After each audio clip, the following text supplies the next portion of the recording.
Next week's masterclass is conducted by Jane Dudley, who's taught at the London School of Contemporary Dance for over 15 years and who believes that dancing is not just a technique. You have to train a young dancer's mind and imagination as well as the body.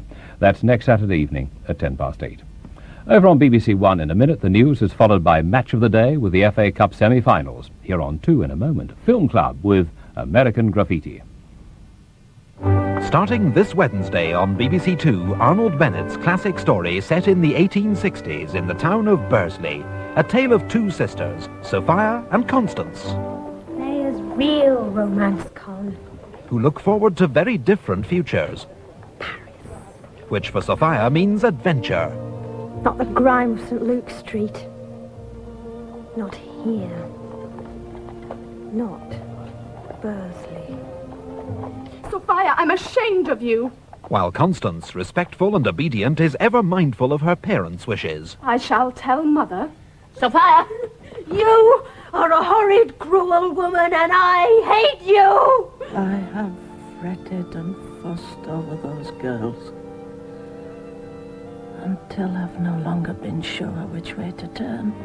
Sophia and Constance, a major new television drama beginning this Wednesday at 9:25 and repeated next Saturday at 8:50 on 2. And now on to, here's John Byrne to introduce this week's Film Club.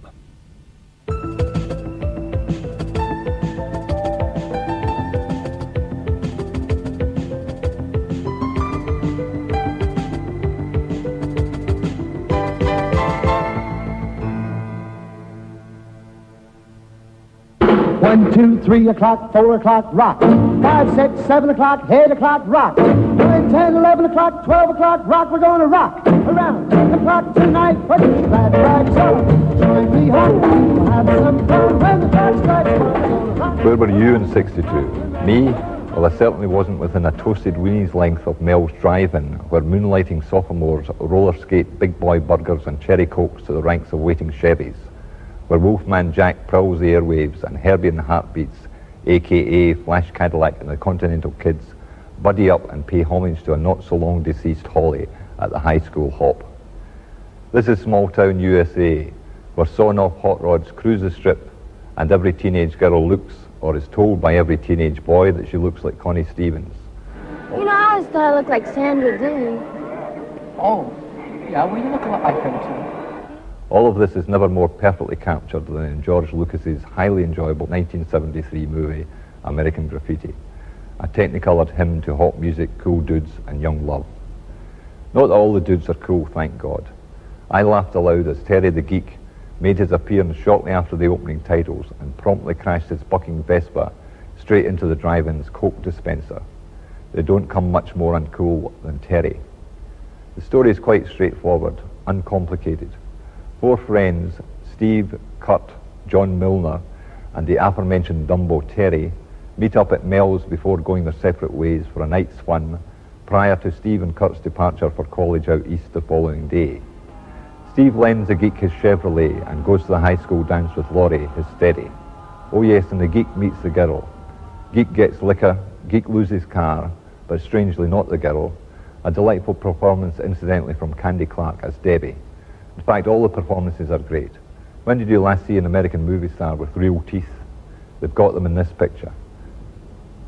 Richard Dreyfuss looking remarkably but not unbelievably boyish, Paul Le Mat very engaging as the town's Mr. Cool, Ronnie Howard, now the accomplished director of Splash, and George Lucas's new production Willow as Steve, and for me, best of all, Charlie Martin Smith, one of the new untouchables as Terry the Toad, geekest of geeks, white bucks and matching munchers. Oh yes, and a soundtrack with about 400 great rock and roll numbers on it, from She's So Fine to Love Potion No. 9, sung by the Clovers. Francis Ford Coppola produced, Marcia Lucas cut the film. George Lucas co-wrote and directed. Sit back and enjoy it.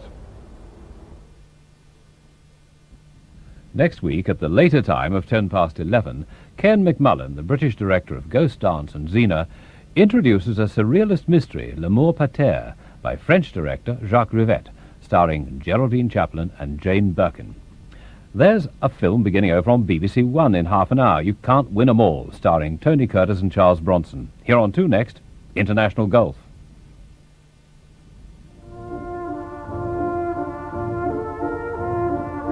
Another chance to see the BAFTA award-winning ballet, A Simple Man, which was commissioned to celebrate the centenary of L.S. Lowry's birth.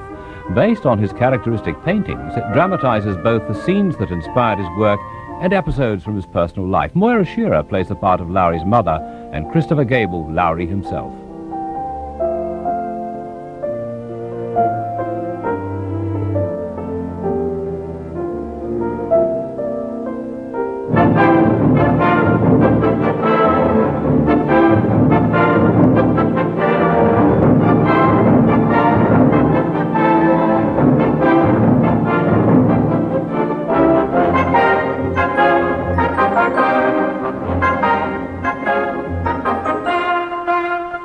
Choreographed by Gillian Lynn to the music of Carl Davis, A Simple Man is performed by the Northern Ballet Theatre with the BBC Philharmonic Orchestra and can be seen at 7:15 tomorrow on BBC2.